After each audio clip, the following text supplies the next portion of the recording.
Gore readings, Flesh Wound and Troma Freaks, and welcome to Flesh Wound Horror. I'm Flesh Wound Dan, joined by the ultimate Tromaniac himself, Producer Todd. Happy New Year's Eve. Happy New Year's Eve. I think 2024 is going to be a wondrous year with no drama whatsoever. Also joined by Pug's Dread. Namaste. There you go. New Year's resolutions. Does anybody have them? Armageddon. Armageddon. Pug's rooting for the end of supernatural Armageddon or just man-made Armageddon? More than likely man-made, but I'll take whatever comes first. Lesbian vampire Armageddon.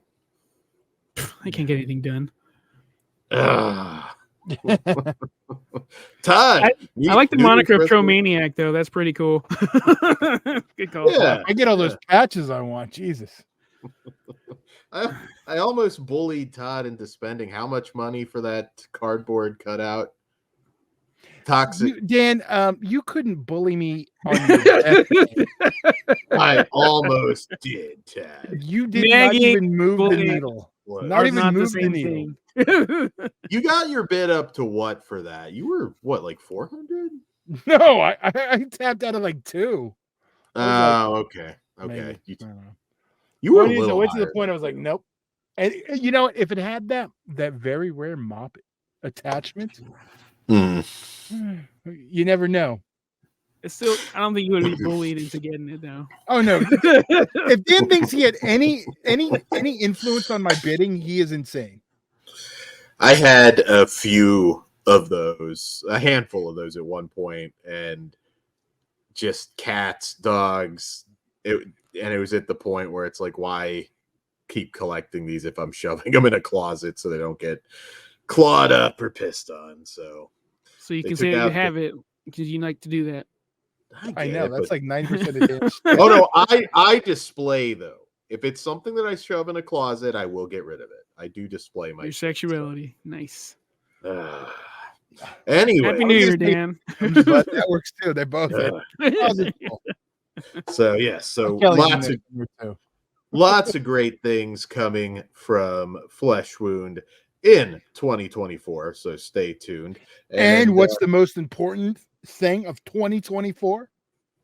The only thing that matters in 2024. The Tromaversary. Tromaversary. There we go. There you go. Third time's the charm. Tromaversary. I know. Hopefully you get Tro Masterpiece good when you say this one. So there you go. There you go. These are definitely 2 Tro Masterpieces. So sorry. Yes. Are they though? Are they? Oh, we're gonna have a fight tonight. We'll see. I think we're gonna have a fight tonight. Dan's gonna bully you into liking me. Yeah. First these just films, like the jocks. Then Return of the Living Dead. Oh, shoot. We're gonna make it happen. We're gonna shove you in Living a Dead. Why are you bringing down the New Year sucks already? All right. Well, on that positive note, wait, pause though. The ending of that film seems like it's the perfect ending for you, though. Bring it to life. Yeah. Yeah, the ending's the only good part. All right. So getting into our films of the evening, we're going to kick it off with the 1976 film from director Joel M. Reed, Blood-Sucking Freaks. So Blood-Sucking Freaks, if you're not familiar, Sardu, with a little help of his dwarf servant Ralphus, operates New York's most controversial theater, Sardu's Theater of the Macabre, where each performance is an expertly staged display of gruesome acts of torture. Divisive as his take on entertainment might be, the arrogant theater critic Creasy Silo is having none of it and makes it his mission to put an end to Sardu's grisly dramas. However, what audiences and critics alike do not realize is that each of these shocking shows is completely real, with innocent nude women being maimed and murdered live on stage. When Sardu sets his eyes on beautiful ballerina Natasha, He's immediately smitten and determined she must star in his next production, whether she wants to or not, and that her stage partner will be none other than Creasy Silo himself. All right, so Bloodsucking Freaks, which we are covering the brand new Vinegar Syndrome 4K as I put it back together and show you right here. With music almost as famous as Pornhub. True. This is true. Is A little. is that the reversible case when I forget? Yes, it is. Does that mean you want me to reverse it? At least open it up and show. You don't necessarily need to reverse it. There you go. There you go. All right. Well, that's when we get. I'm checking. I'm checking, Tad. I got to check for titties. I don't remember, but yeah, it's the open case there. That's what blurs are for, Dan. And I know, Todd. I'm trying to save you some blurring. We're not live, pal. I understand that. What are you talking about? We are spending our New Year's Eve with the Flesh Roots feeds. And we're just not answering in the chat. That's all that's happening. Definitely not at a titty club. Definitely not at a titty club. All right. So a little bit of background on this one. So it started its life under the working title Sardu, Master of the Screaming Virgins, and it initially had its theatrical run as The Incredible Torture Show. But of course, Troma, once they got a hold of it, renamed it Bloodsucking Freaks, and it took off from there. So this one, the story behind this is just about as crazy as the movie itself, which we'll get into. Joel Reed initially was trying to get a movie made called Teen Demon, which was kind of a period piece comedy. But he got wind of this sort of fetish ballet that inspired him to write this in a week. He was also inspired by the Ilsa films, which had just come out. These movies are kind of best described. I think Eli Roth described it along the lines of a nastier, kinkier, meaner version of H.G. Lewis and his films. Didn't he do that commentary where he just started making shit up?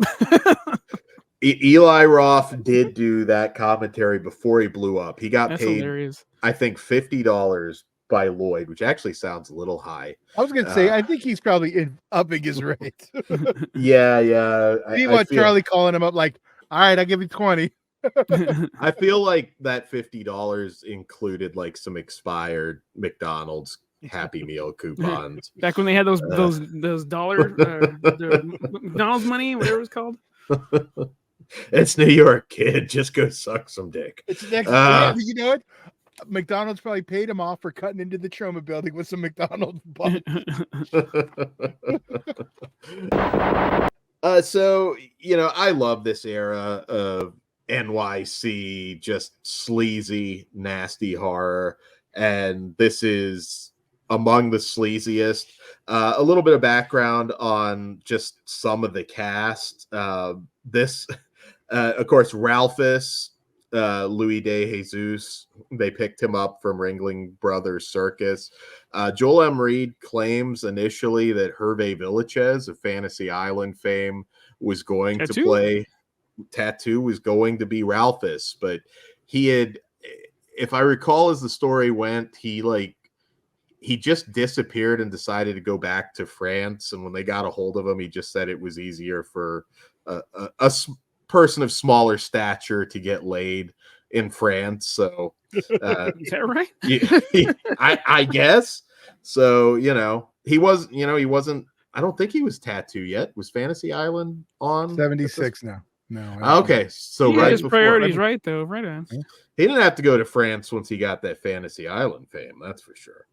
So we ended up getting Louis De Jesus, who went on to do some Triple X work, The Anal Dwarf, of course, a Disney classic. That I did not know. Yes, yes. Is he pounding Snow White, or is he getting his mind dug up? And Dan, how was it? I'm assuming you have it. Of course Signed I do, copy. Todd. Amazing, amazing. Well, unfortunately, not signed. This movie had a lot of issues with its cast. Seamus O'Brien, who was a Broadway actor, very good. He plays Sardu. If you watch the movie, the acting's actually quite stellar in this. They don't get the credit they deserve. He was murdered by the rumors are a male prostitute that just robbed him, and it went wrong, and he ended up dying in his apartment. There is Viju Krem, who died in a very suspicious hunting accident where Dick Cheney? Not Dick Cheney that we know of. She would have just disappeared. No, it was her husband. So Viju Krem also, she died a little bit later, and Louis De Jesus died in 1988. So this movie was definitely struck with a lot of tragedy, unfortunately, behind it.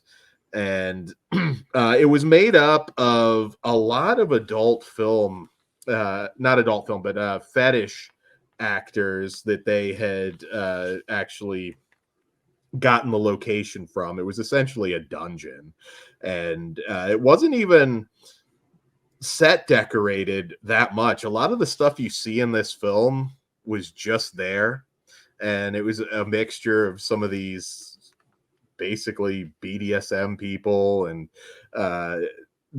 it's the stories behind this are wild. Apparently Oliver Stone visited the set at one Al point. Pacino was lurking around there too, huh? Pacino, probably. I want to say Pacino was there. Yeah. He was one of asking about the bandanas. He was definitely one of the girls in the cage. And I also should say Louis De Jesus was also in Gerard Damiano's Let My Puppets Come, the classic puppet adult film. Pugs, if you have not seen that. I have not. And I think I need to. So it's just hand jobs all around. A lot of ruined puppets. Rounding out some of the cast, also wasn't in many movies at all, but Alfonso de Noble, who played the notorious pervert Mr. Alfonso and Alice Sweet Alice, he also died. He died, and it's another crazy story surrounding this death. He died because he was a very large man, and apparently he got stuck in, I don't know if it was a manhole or something, like something very weird. My greatest fear. He got stuck, and then it made the local newspapers, and apparently he murked himself out of embarrassment. So R.I.P. Alfonso Noble, who was also kind of a character himself. He used to dress as a priest and go around cemeteries, and he conned people out of money for prayers for dead relatives. So that gives you an idea of the real class act. Class act. Hey, as long as he was really paying for him, they were getting what they paid for. Apparently at the rap party, Viju, either prayer works about the same amount. I mean, just be real. Sorry, had to get my digging. Go ahead, dude. At the rap party, Viju showed up with a guy that she claimed was Rod Stewart, except it wasn't Rod Stewart. And just, I don't know if it was some guy banging her and claiming he was Rod Stewart. It was Stuart Rod. He just had to. I was thinking of Rod Sterling when you said that. Sterling. Actually, that'd be a good Twilight Zone episode, going around collecting shit from funerals and getting stuck in a fucking manhole. I can't do Rod Sterling, but Joe, this movie it's way too fucked up for Twilight Zone. That shit's outer limits. we can't have butt darts in Twilight Zone. Do you have a butt dart, Dan? Because I think that's something you need. They're just darts. Just a dartboard, but like painted like an ass or shaped like an ass, and you paint it. That'd be fun. I do not have that. You may I have like it the next Vinegar Christmas. Well, There you go. Next Christmas. So the movie. All right. So this film is like a nonstop assault on the senses. There is something absolutely insane happening every frame of this film from beginning to end. There is all the perversion on display. I've kind of already tipped my hat that I love this, so I'm curious because I'm definitely going to have some going to defend it hard. You actually wave that flag every chance you get, and I'm happy you do because that's cool that you love it that much. Is this a first time viewing for you, Pugs? No, we've talked about this before. Okay, I don't remember. Yeah. Why don't you like this, Pugs? Why don't you love it's not this one. This one's great. Oh, okay. Well, never mind that. You dumb fuck. Like that. I don't give a shit. Never mind. And also, I understand. You should have faved him. You're right. Fuck, I fucked up. Yeah. Todd was tipping his hat. I had to bring it back. Kayfabe, man. Okay. So, all right. So, what did you think, Pugs? Oh, I actually really like this movie. I do think it's wild. I had a friend that looks like Sardu. He was definitely not as cool as Sardu. Actually, he was kind of a weenie. So if you're watching this, good riddance. He moved. Wow. Yeah, if he was half as cool as Sardu, I'd be like, yeah, dude, let's go hang out in your dungeon with these white slaves. I'm in. And only the white ones, please. There was some I didn't really care for seeing. Ralphus is the shit. I was gonna say, don't you have a wrestler friend who was about the same height that you don't talk to either anymore? He made that decision, but try to come crawling back, and if I see him, I'll say hi, but I don't give a shit. Ralphus is awesome. I always forget how much impact this movie has on Chris Jericho with the amount of the word idiot in this movie, which is awesome. Another thing I like about this movie is it inspired a song called Bloodsucking Freak Show. It's just the name, but it's from Scum of the Earth, Riggs. Fuck yeah. That scene that involves the actual, I don't know, it's not really blood, but it's like brain sucking. That's fucking hard. I don't know how they don't sell canteens like that, because I know Dan would buy like 5. Yeah, this movie's fun. It's fucking nuts, and I think Black Swan stole a lot from it. Black Swan and Bloodsucking Freaks. That's a hell of a double. It's a performance. It's supposed to be a ballerina, ballet. One day I'll finally watch Black Swan. Oh, don't get your hopes up. This one's way better, but Black Swan is cool. Yeah. Very lightly.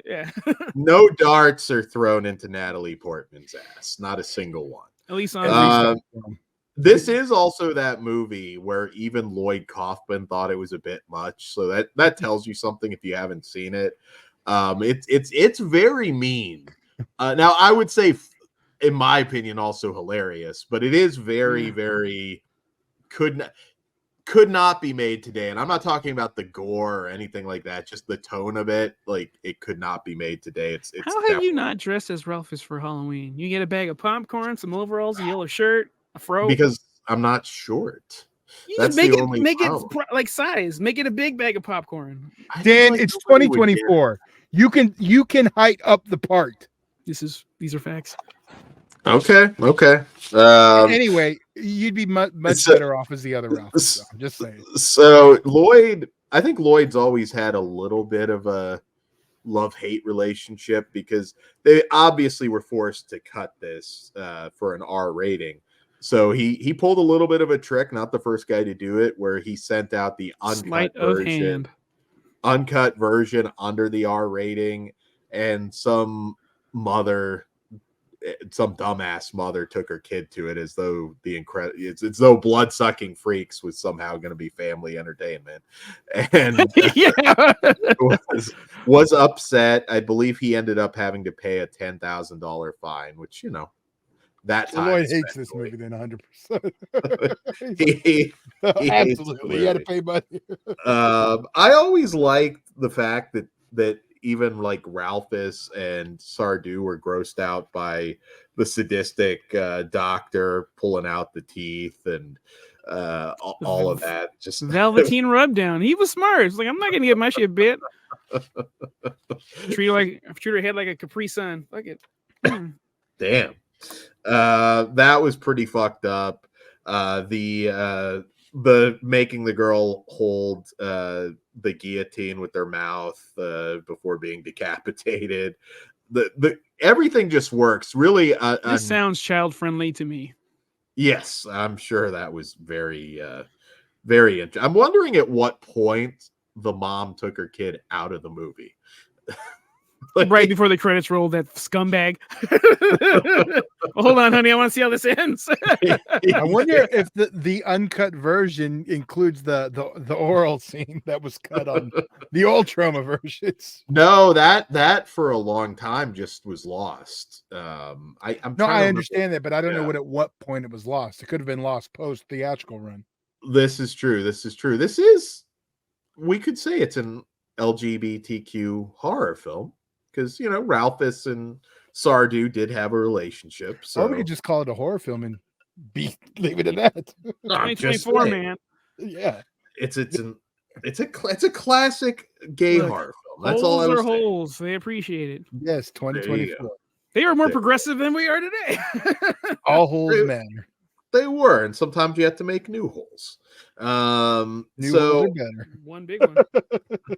So this movie is just absolutely wild. I still can't believe how well it holds up.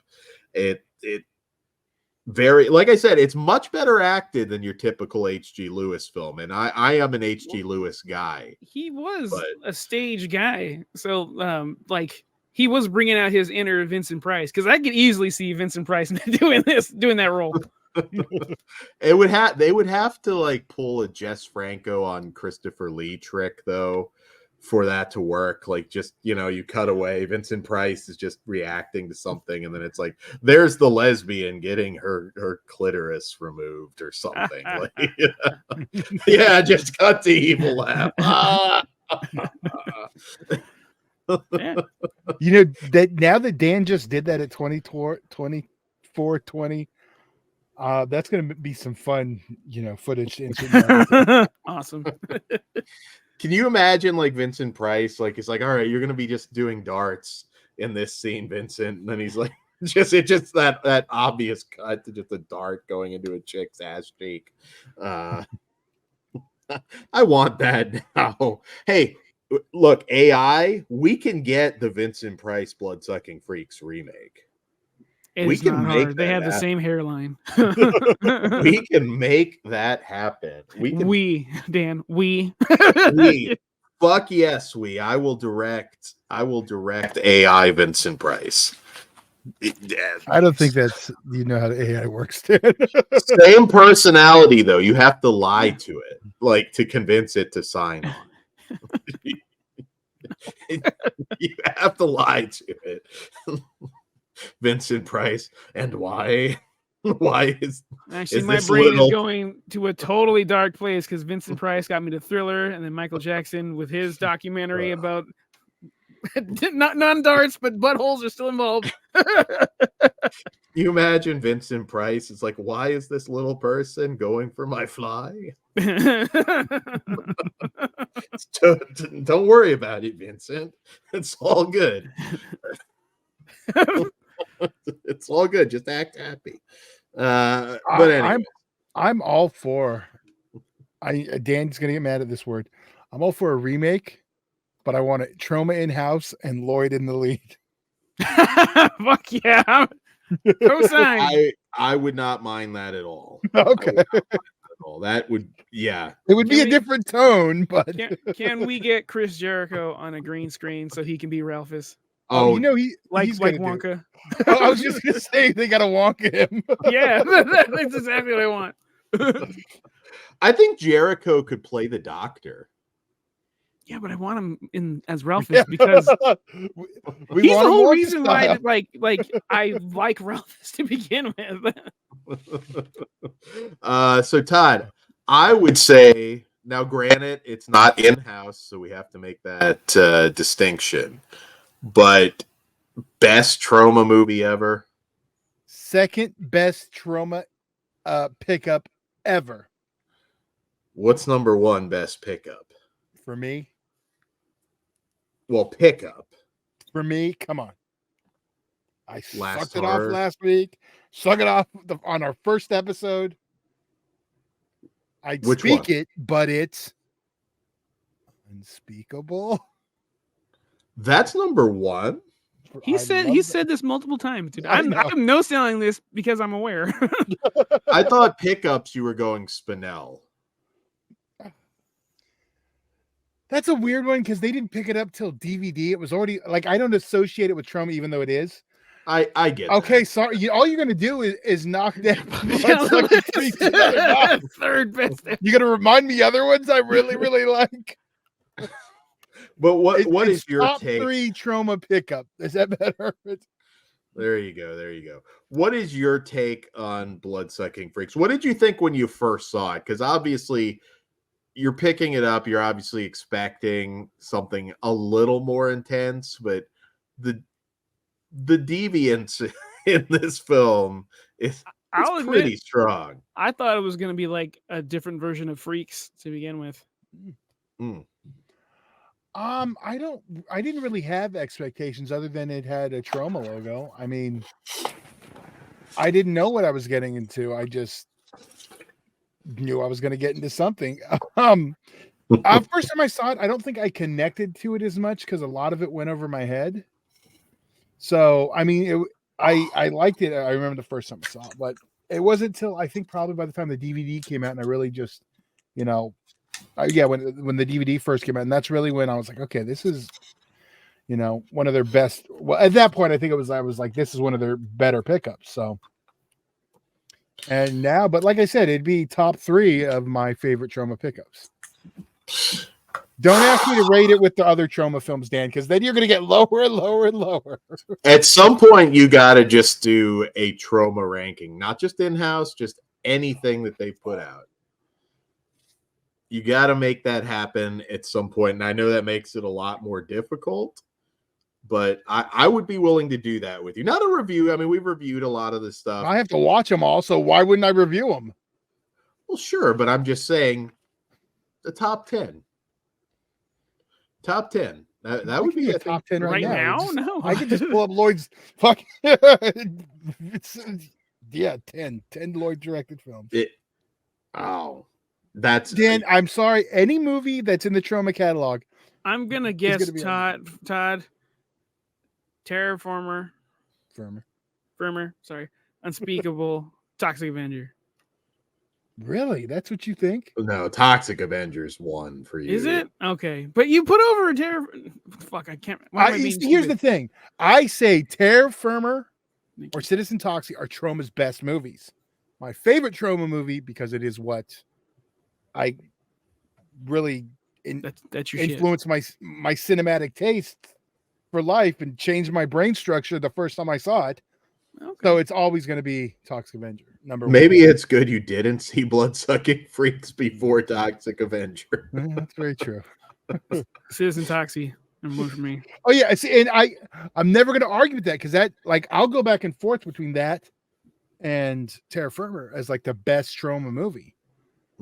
But my favorite is different. So okay, I still say Poultrygeist is in the discussion. Oh, it is. It's any of the Lloyd.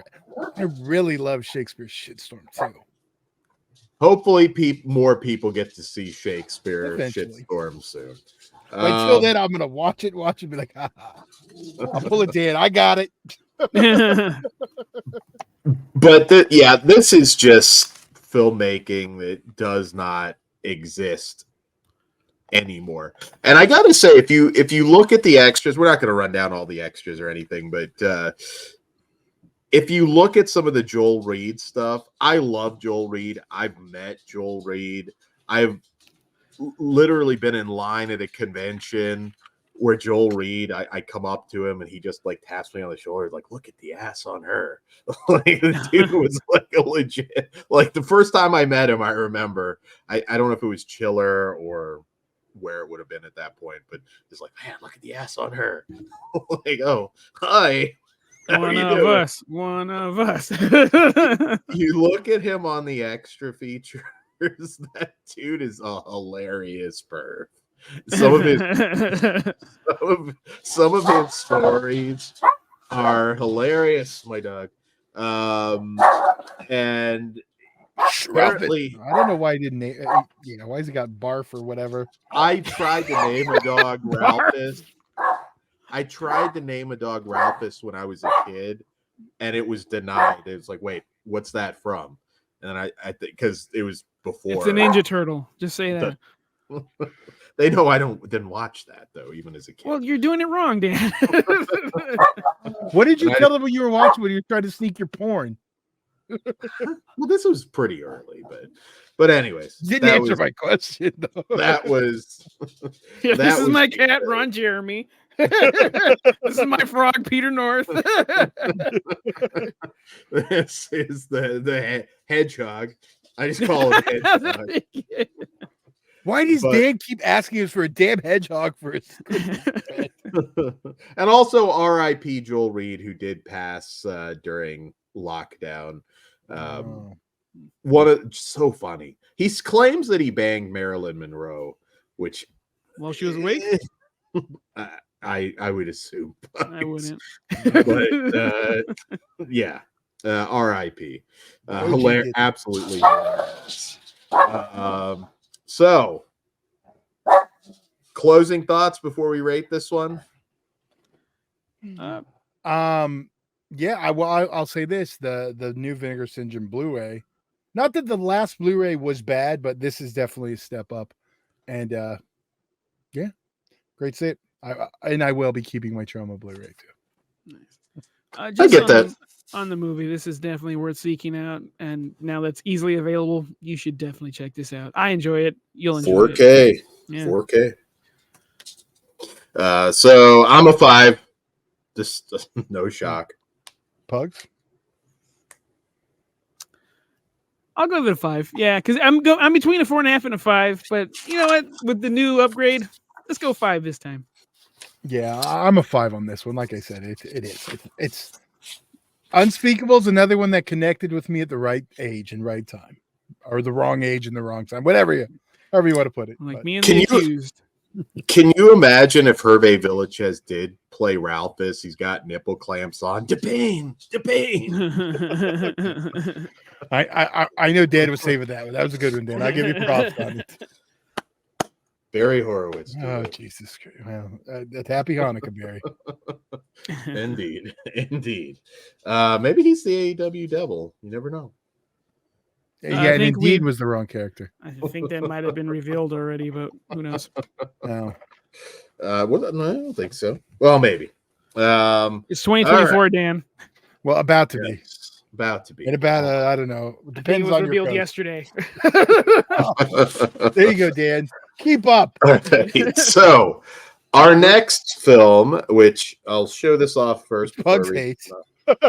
Lenticular. Oh yes, it's a nice. Do it a little slower, there Dan. You go. A little slower. I did. What fucking haunted Golden Girls is this? You're not rushing through, Dan. Not rushing. Act like it wasn't your first time. Slower. Come on, you gotta get your rhythm going, Dan. Don't. Now I don't want to see it at all. I know. We're done, Dan. Show us the actual cover. You want the inside cover? You mean? Yes. Okay. That's the actual cover. That's not the slip cover, is it? Clarifying time. There we have that's the Troma. I do like the shitty Troma art that's not included, but that's me. The one that doesn't even have.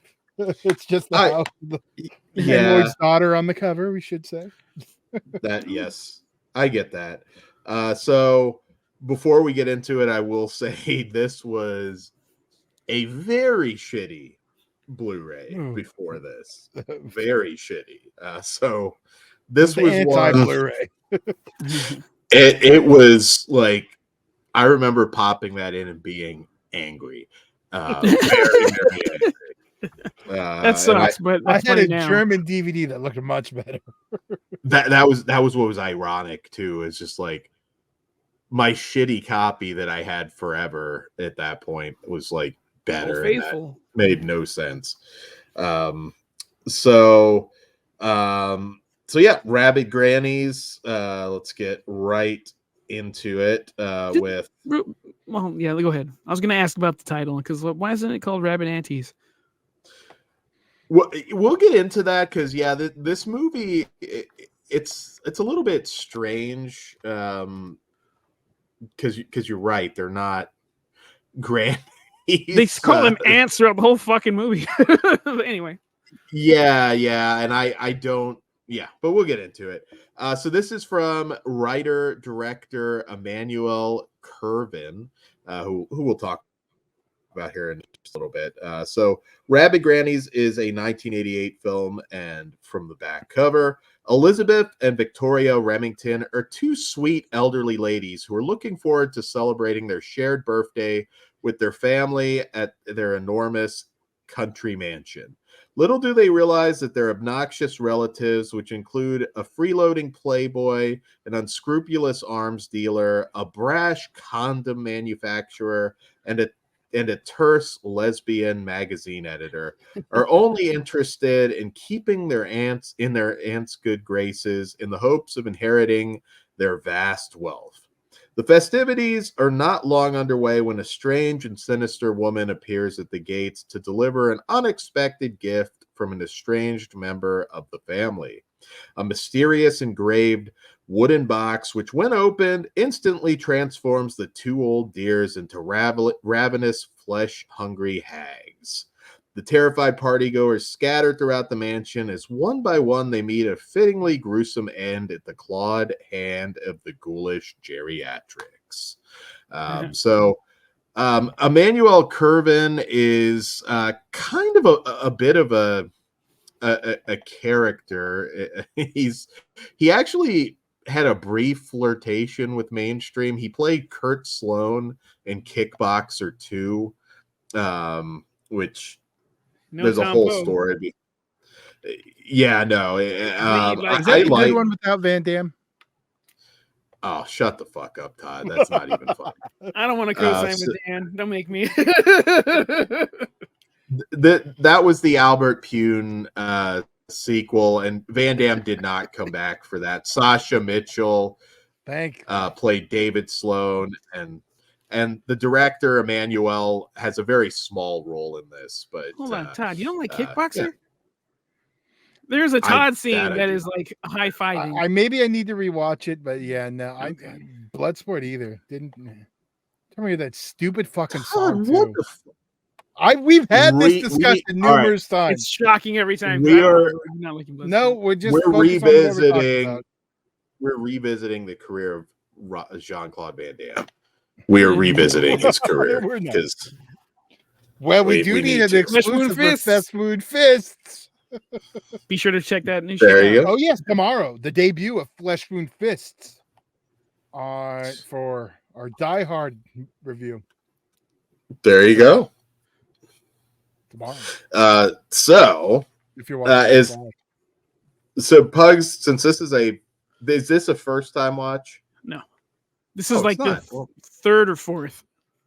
Okay, did you get to see that awesome Troma Blu-ray? No, I did not. What did you think about this one? Obviously, you don't like it. I'm curious. Again, I was kayfabing everybody. I do think this is the lesser of the two movies we're talking about today. Oh, yeah. And this one for me does suffer from some pacing issues, but once it gets going, it's fucking awesome. The gore gags in this are fucking phenomenal. The first thing we get is like a South Park Canadian, but like all monstery with a flapping head. That's cool as fuck. Yeah, the main thing that bothers me is that it's called Rabid Grannies, so I was expecting them to be grandmothers. I know I shouldn't be harping on this, but it's an easy fucking fix. The cowardice priest, hilarious. The way it's shot, like very old school horror and like old Universal monster, like with the dark shadows and like the long hallways. I like that. Yeah. It feels closed in when they're locked in the rooms and stuff. But yeah, overall, this is a fucking blast. It feels longer than the actual runtime. It's only because I think it takes a while to start. And once you do get going, there's like big pops, and then there's another lull, and then another big pop, and then a little lull, and then it goes into bonkers. I love when it goes bonkers. It's fucking gross. I don't think it's scary, but it's massively fucking entertaining. So I do like this a lot, Dan. I was just, again, trying to help the show. That's okay. Everything up front. That's okay. That's understandable. And this was not a Lloyd retitling where it was a simple Rabid Aunties doesn't sound as cool as Rabid Grannies, because the actual title translated is Cannibal Grannies. So still no grannies. But you know, it being that it's a French word, I wonder if the Mimis has multiple meanings, because Mimis sounds more auntie than fucking. It does. And like Mexican sleepy. Go Mimis. So I don't know. Like that's the thing. It's like French. Like it mutated Mimis. There you go. It's and I mean this is of course a Belgian film, but it's very weird because they spoke French when they were doing it. No, it was dubbed by British people, right? So like a lot of it didn't sync up particularly well. And before we get too far, I forgot the guy's name, but the fat not the fat guy. Is the fat guy or the old guy? One of the guys going, listen, lesbian, or however he says it, gets me every fucking time. Yeah, there are some points where it does make you laugh. I mean, this was a $150,000 budget movie, and the producer actually is also a director who did Lucker the Necrophagus from 1986. So you know he had a film out there. There were some really strange Troma edits on this movie. It was a troubled production, and it is kind of a very bizarre tone because they kind of the first 45 minutes roughly, this feels like it's going to be something very different. It almost starts as sort of a Agatha Christie style. Not to interrupt you, but I do find it funny while revisiting this. It's the same day I decided to watch Saltburn. I don't think Todd has seen it yet, so do not ruin it. Good double feature. You know what? Yes, it is a good double feature. All right, well, you're moving that one up on my watch list. Saltburn is not a horror movie though, but yeah, I know. I saw you mention that. It starts off as like this sort of Agatha Christie meets Old Dark House kind of thing, and then it turns into like a wild Evil Dead 2 kind of knockoff, and it is a little bit slower, but not unbearably so. Like I'm interested enough. There's a few, like you said, what the fuck sort of laughs to do with the dubbing that works. And when the shit hits the fan, I do think this movie is quite entertaining. The makeup's great. I think the demons look fantastic. Again, lower budget movie from a country that's not particularly known for horror movies, and although there are certainly some great ones, but you know, this was kind of an unusual film at that time for the home country. And I still think when this one is the highs outweigh the lows for me quite a bit. I tend to enjoy this more and more every time I watch it. It's not a classic. Cosign. Yeah, it's not a classic by any means whatsoever, but I don't know. There's a lot of charm. I can see this as somebody's favorite movie, especially if it's like the first thing they've seen, like that had anything like this. I can see that sticking with someone. 47th in my Troma rankings. I'm just making up numbers. Careful, he's a denier. The numbers don't add up. Well, you have to get through all of Lloyd's films first, and then. Yeah. So yeah, no, I do think this one holds up. I used to always double it up with Flesh Eating Mothers, which is a B movie that I absolutely adore. Yeah, and this is another one I believe that also had some editing issues, and there's a couple different cuts. Yeah, there's a couple different cuts. So it's a movie that for sure Vinegar Syndrome has put out the definitive edition at this point. So I would highly recommend the Blu-ray. If you've never watched this, this is the one to grab. Initially, the script was like 250 pages, which, if you know movies, that's insane. So you can imagine that's like Killers of the Flower Moon kind of territory. And yeah, I mean, Belgian films being, you know, funded by the government, like a horror film at that time, was very rare. And they kind of go over in, you know, how that all of that worked and getting it made in France and all of that. There have been plans to do a second one. There is a script out there, and There's an IMDb page. There is. Really? Okay. And hopefully we'll get it. Hopefully we'll get it. And I also wanted to put over, do not miss on this Blu-ray. And again, we're not running down all the extras, but Forgotten Scares. It's a 2016 documentary on Flemish horror. It's feature length. It's an hour 39 minutes. If you're curious of some of the history of some of the great genre films to come out of that area, check it out. Because again, you don't think of this country when it comes to horror, but there's actually, even though not great in number, there's a hell of a tradition. So I highly recommend you watch that documentary. So yeah, if you're a fan of 80s splatter flicks, I'd say this is a must-see. Just, you know, be patient. It takes a little bit to get to the gooey effects, but when you get there, there's some great gore in this film, and it certainly goes above and beyond what the budget was. So what do you rate this one, guys? Rabid Grannies, what do you say? Todd, did you go enough? You're muted. You're muted. Yeah. Yeah, Dan covered everything. That whatever I was going to throw in it, he covered. Copy and paste right on. Yeah.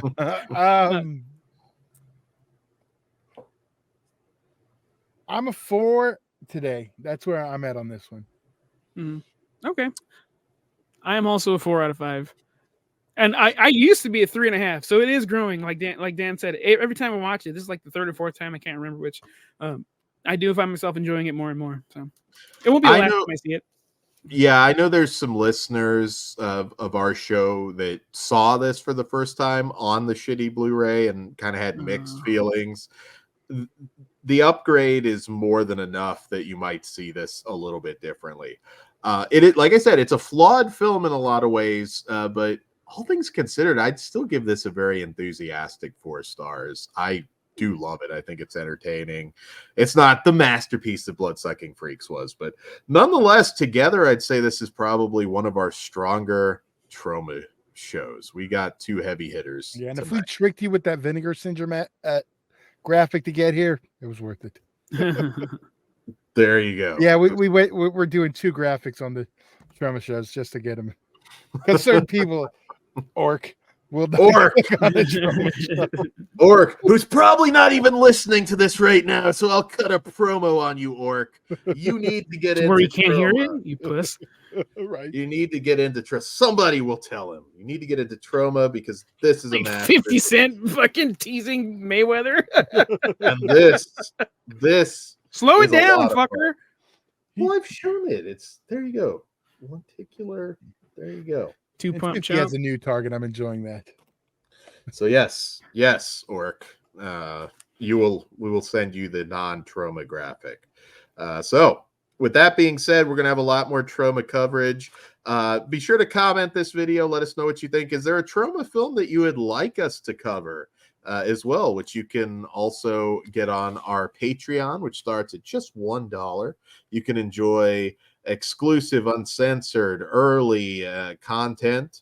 We don't say uncensored anymore, Dan. I can't drop the N-bomb. Oh, Yeah. okay. Well, yes, that's kind of a good rule for life. But Fuck you. yes, so yes. Dan just You hear that, my fellow N-words? He said you can't say it. I didn't say that, Pugs. God damn it. Patreon.com/Drew You can say Rule. it No now, Pugs. talking during the plugs. Patreon.com/Flesh Wound Features. It all starts at just $1. You can, yes. So, yes, lots of spicy stuff. How about that? Including our Femme Fatales reviews, which we're doing right now. You can check those out, amongst many other hangouts and cool shit in general. And also free, get on our Discord, which is very, very active. Like I said, there's some other podcast personalities in there, people you probably recognize from many, many chats throughout the YouTubes. And you'll never miss a physical media sale. You'll always be up to date on the latest fast food, because that's a big thing in our Discord. So it's a good place, and that's free. So join the Discord. It won't cost you anything. And you can also throw out suggestions for us. My voice is going to shit tonight because wild New Year's party. So I'm losing my voice. Which it should be. I'm not going to try to fix you. Absolutely. The ball is dropping it's the time difference. That's what's going on. I was going to say it was because he was sucking off Bloodsucking Freak so hard. That too. That is true. That is true. There you go. So yeah, comment the video. Let us know. Is there an obscure Troma movie that you like that you think we should consider covering in the future? And we'll definitely be open to that. So guys, on that note, how do we end this one? We send it out with a Troma thing, Todd. What line should we do to end this great episode? Sergeant Kabuki Man. I never cornholed me a blind chick. There you go. Do your normal one, Jan. Say good evening. Yeah. Well, how many? All right. Good night. Hey, Mr. Todd. Good evening. I'll see you in Disneyland. Happy New Year.